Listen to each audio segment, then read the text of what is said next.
på den problemstilling, som vi har valgt at prøve at løse. Det er toilethygiejne på drengetoiletter på skoler, fordi de er simpelthen så klamme.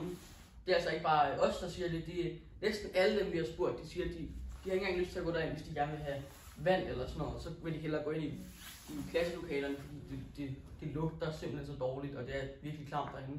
Så derfor vil vi prøve at ændre det lidt og fikse det, så folk har lyst til at bruge toiletterne på skoler. Det er jo det, de er lavet til, i stedet for at de bare er der. Så det vil vi prøve at nudge folk til, at de kan blive lidt pænere og blive brugt mere. Så derfor har vi valgt flugklisterværket, som er på den nede toilettet, og hvis hvor man skal ramme. Det ligger godt i kombination med fodsporene, som bliver senere hen.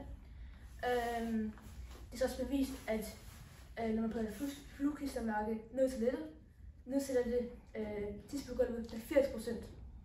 Så det håber vi vil hjælpe. Tak.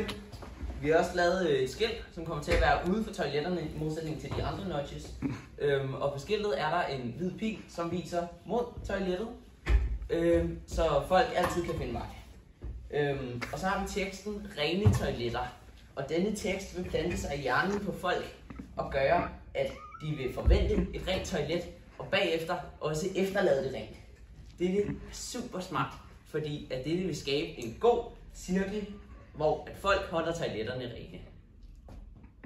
Stop det!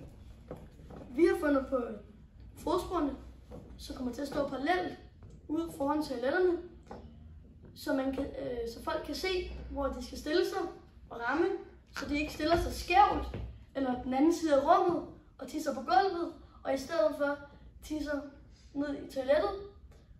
Og derfor også håbe, at folk de vil efterlade toilettet rent for dig selv og for de næste, der kommer på toilettet.